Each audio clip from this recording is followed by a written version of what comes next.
My name is Edna Mabanis Casteel. I was born in the Philippines, in Namon North, Miagao, Iloilo. It's the Visayan part of the Visayan Island in the Philippines. I was 23 years old when I first came in the United States.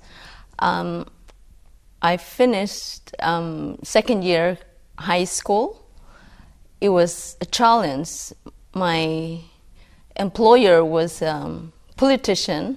They own a retail store in Manila, and they invited me to join them to America in order to expand their businesses here, because they were impressed that I have some capabilities as a young lady, that I could manage the store. And they said, "We would like you to join us." But I said, with one condition. When I join you, I said I should be allowed to go back to school, because my dream is to have an education. My mother died when I was 11 and a half years old, and I had to stop school because I had to help take care of my siblings. The youngest brother I have when my mother died was merely 2 years old. And lucky for me that my grandmother is still alive, and she became part of my, it's like I look up to her. She was like my mentor, as well as my godmother, who is also a widow with 5 daughters and 1 son. But even with that, they were able to manage to send the children to school with the business that they have in the province where I came from. I feel like I was denied of education, I think, because when you think of it, at 16 I should be finished high school, but I'm 23 and I don't even have the high school diploma. And I know that I'm a good student because I always have awards, and people look up to me. I always think that there's something about me that I could succeed. There's something of me that I could do something. Looking at my siblings, 7 of them that wanted to go to school, but my parents couldn't afford to send them to school, I feel like I could do something. If I'm in America, I could do something.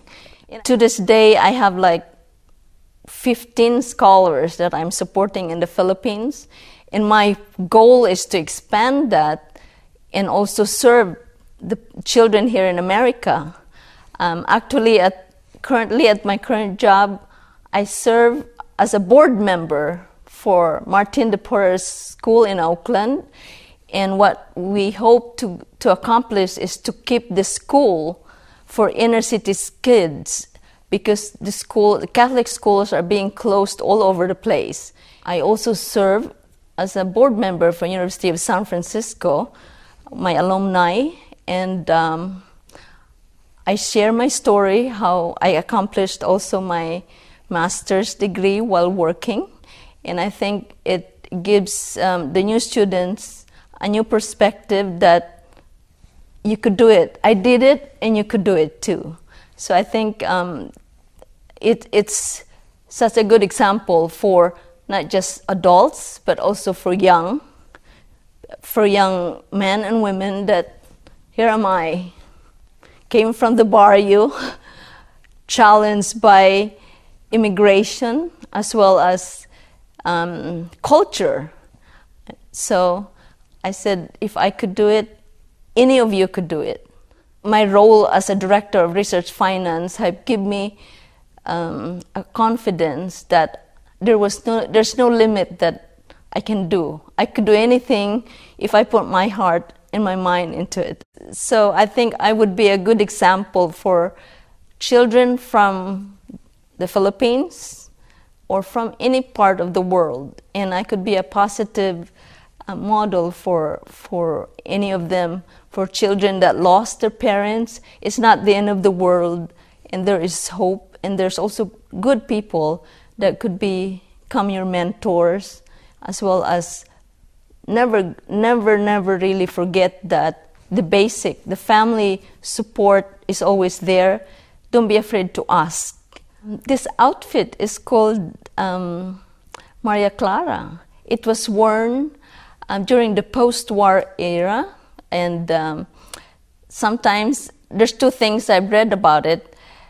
It is something that some people wear to distinguish themselves as they are one of their beauty queens, you know, and also the outfit is worn when they have fiestas. It is influenced by Spanish time.